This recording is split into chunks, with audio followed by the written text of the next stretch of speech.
আপুনি ইতিমধ্যে উল্লেখ কৰিছে যে সকলোৰে ইয়াৰ আগতে জুবিন গাৰ্গ অবিহনে প্ৰথম যি শাৰদীয় দুৰ্গা পূজা আৰু এই দুৰ্গা পূজাৰ যি উলহ মালহ পৰিৱেশ কিন্তু এইবিধ দেখিবলৈ পোৱা নাই। আৰু মই এই মুহূৰ্তত উপস্থিত আছোঁ বঙাইগাঁও জিলাৰ জুবিঙপাৰ কাবেটাৰী টিলাৰ যিখন পূজাথলী, এই পূজাথলীত আছোঁ। আৰু এই পূজাথলীখনত বিশেষকৈ বিগত দিনত লোকাৰণ্য হয় আজি সপ্তমী দিনটো, কিন্তু আজিৰ দিনটো দেখিবলৈ পোৱা গৈছে এক আধ্যাত্মিক এক পৰিৱেশে বিৰাজ কৰিছে। তাৰ সমান্তৰালভাৱে জনপ্ৰিয় কণ্ঠশিল্পী জুবিন গাৰ্গৰ যি স্মৃতিচাৰণ অনুষ্ঠান, সেই অনুষ্ঠানো কিন্তু সমান্তৰালভাৱে অনুষ্ঠিত কৰা দেখিবলৈ পোৱা গৈছে। মোৰ সতীৰ্থ সহযোগে এক দৃশ্যাংশ দেখুৱাইছে যে সুসজ্জিত আকাৰত এই ধৰণে প্ৰায় এমাহ পূৰ্বে এই ধৰণে পৰিকল্পনা ৰচিছিল আৰু তাৰপিছত এই ধৰণৰ যি আলোকসজ্জা, সেই আলোকসজ্জা তৈয়াৰ হৈছে। তাৰ সমান্তৰালভাৱে মোৰ আন এক দৃশ্যাংশ দেখুৱাবৰ কাৰণে মই সতীৰ্থ সহযোগে অনুৰোধ জনাইছোঁ। এই মুহূৰ্তত ক'ব লাগিব যে বিশেষকৈ আমাৰ সকলোৰে হিয়াৰ আমঠু জুবিন গাৰ্গ, আৰু জুবিন গাৰ্গক এই সপ্তমীৰ দিনাখনৰ পৰাই বিশেষকৈ এই পূজাথলীত গীতাঞ্জলি শ্ৰদ্ধাঞ্জলি এক অনুষ্ঠানৰ ইয়াত আয়োজন কৰিছে। আমাৰ সতীৰ্থ সহযোগে এই দৃশ্যাংশ এই মুহূৰ্তত দেখুৱাই আছে যে ইয়াত ক'ব লাগিব যে জুবিন গাৰ্গৰ প্ৰায় 20টা জনপ্ৰিয় গীত, যি 20টা গীতে কিন্তু সকলো লোককে চুই গৈছিল। সেই 20টা গীত ইয়াত বিশেষকৈ লিপিবদ্ধ কৰিছে যে সেই গীতকেইটাই বিশেষকৈ ইয়াত এনেকুৱা ধৰণৰ যি শ্ৰদ্ধাঞ্জলি অনুষ্ঠান, সেই শ্ৰদ্ধাঞ্জলি অনুষ্ঠানৰ আয়োজন কৰা দেখিবলৈ পোৱা গৈছে। আৰু পূজাথলীত এই মুহূৰ্তত সমান্তৰালভাৱে আধ্যাত্মিক যি পৰিৱেশ, সেই পৰিৱেশৰ পূজা অনুষ্ঠিত হৈছে। কিন্তু আমি পূৰ্বৰ যি বেলি দেখিবলৈ পাইছিলোঁ, ইয়াত বিভিন্ন দোকানৰ পৰা আৰম্ভ কৰি বিভিন্ন লোকৰ ভিৰ হয়। এই পিনি কিন্তু এক সেমেকা পৰিৱেশ দেখিবলৈ পোৱা গৈছে যে কেৱল ক'ব লাগিব যিসকল লোক আহিছে, সেই লোকসকলে কিন্তু ইয়াৰ আমঠুগৰাকীক শ্ৰদ্ধাঞ্জলি অনুষ্ঠানতে কেৱল অংশগ্ৰহণ কৰা দেখিবলৈ পোৱা গৈছে। আৰু মই ইয়াত যিসকল লোক আছে, সেই লোকসকলৰ সৈতে কিছু কথা মই পাতিবৰ কাৰণে যত্ন কৰিছোঁ। মই আপোনাৰ পৰা কিছু কথা পাতিবৰ কাৰণে যত্ন কৰিছোঁ যে যোৱাবেলি ইয়াত কিন্তু এই সপ্তমীৰ দিনাখনে লোকাৰণ্য হৈছে।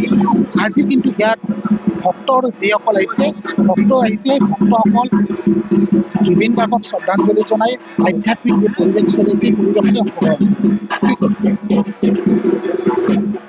আচলতে এইবাৰ পূজাটাই অলপ ভিন্ন পূজা হৈছে, যিহেতু আমাৰ খুব হিয়াৰ আমঠু, অসমবাসীৰ হিয়াৰ আমঠু আমাৰ জুবিন দা মানে অমৰ হৈ আছে আমাৰ মাজত।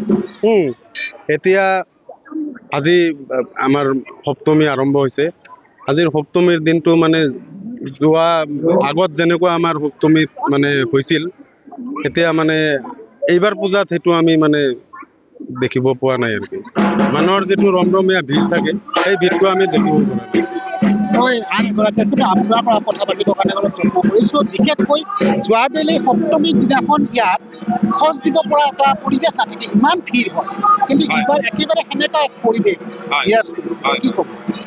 মই এইটোৱে ক'ব বিচাৰিছোঁ, মানে এই বছৰতো এইবেলি 2025 বৰ্ষত আমিও ভাবিছিলোঁ যে অন্য বছৰৰ দৰে আমিও সেনেকৈ কৰোঁ। এই বছৰতো আপুনি যদি এই সময়ত আহিল হয়, আপুনি দেখা পাল হয় আগৰ বছৰতকৈ বেছি ভিৰ। আমি যিটো কালচাৰেল প্ৰগ্ৰাম, আজি ডান্স প্ৰগ্ৰাম, আজি মহাসপ্তমীত আমি ভাবিছিলোঁ বহুত ডাঙৰ হ'ল হয়। অসমৰ ভিন ভিন জিলাৰ পৰা, ভিন ভিন ঠাইৰ পৰা আমাৰ অলৰেডি কম্পিটিশ্যনৰ মানে যোনে যোনে প্ৰতিযোগিতাত পাৰ্ট ল'ব, সিহঁতৰ নাম অলৰেডি আমাৰ মাজত আহি গৈছিল। কিন্তু এই মৰ্মান্ত পৰিৱেশত দুখ লগা যিটো ঘটনা হ'ল, আমাৰ হৃদয়ৰ আমঠি হাত থ্ৰব জুবিন গাৰ্গ যিটো মানে ঘটনাটো হ'ল, সেইটো হোৱাৰ পাছত আমি কি ভাবিলোঁ, কালচাৰেল প্ৰগ্ৰাম, সাংস্কৃতিক সন্ধিয়া আমি নাপাতোঁ। আমি যিহেতু আমাৰ ষ্টেজটো অলৰেডি আগৰ পৰাই হৈ গৈছে, সেইকাৰণে এই ষ্টেজটো আমি জুবিন দাৰ নামত উচৰ্গা কৰি দিলোঁ। বিশেষকৈ এটা কথা উল্লেখ কৰে, ইপিনে আনপিনে কিন্তু আপোনালোকৰ যিখন মঞ্চত দেখিবলৈ পাইছোঁ জুবিন গাৰ্গৰ যি জনপ্ৰিয় 20টা গীত, সেই 20টা গীত আপোনালোকে লিপিবদ্ধ কৰিছে। এই ক্ষেত্ৰত কি ক'ব? হয়, যিহেতু জুবিন দা আমাৰ সকলোৰে মৰমৰ আছিল, ইয়াক আমি চব মানে গোটেইখিনি ক্ষেত্ৰতে আমি তাক এখেতক চিনি পাওঁ, আৰু বিশেষকৈ কালচাৰেল ক্ষেত্ৰতে মানুহবিলাকে তাক ভালকৈ চিনি পায়। তো জুবিন দাৰ নামটো প্ৰতিটো ফলত যাতে আমাৰ সদায় মনত থাকে, সেইকাৰণে জুবিন দাৰ টপ 20 এলবাম আমি ইয়াতে পেষ্ট কৰিছোঁ। আৰু কালি সন্ধিয়া 5:30 বজাত আমাৰ ইয়াতে জুবিন দাক একাঞ্জলি শ্ৰদ্ধাঞ্জলিৰ এটা ব্যৱস্থা কৰা হৈছে সকলো ৰাইজ, আৰু মই আমন্ত্ৰণ জনাইছোঁ সকলোৱে ইয়াতে আহি কিনে শ্ৰদ্ধাঞ্জলিটো দিয়ক। যিটো আৰ্হি ইয়াত সজা হৈছে, বিশেষকৈ কি আৰ্হি সজা হৈছিল আৰু কেনেধৰণৰ ইয়াত আপোনালোকে ব্যৱস্থা কৰা হৈছে? প্ৰায় আপোনালোকৰ পূৰ্বে 1-1.5 মাহৰ পৰা এই প্ৰস্তুতি লৈছিলে, কি ক'ব? হয়, আমি যিটো বনাই আছোঁ আমাৰ যে হিমালয় পৰ্বত, আমি 1-1.5 মাহ ধৰি বস্তুটো বনোৱাৰ কাৰণে চেষ্টা কৰিছোঁ আৰু হৈছে আমাৰ কামটো। পৰ্বতটোৰ নাম হ'ল হিমালয় পৰ্বত।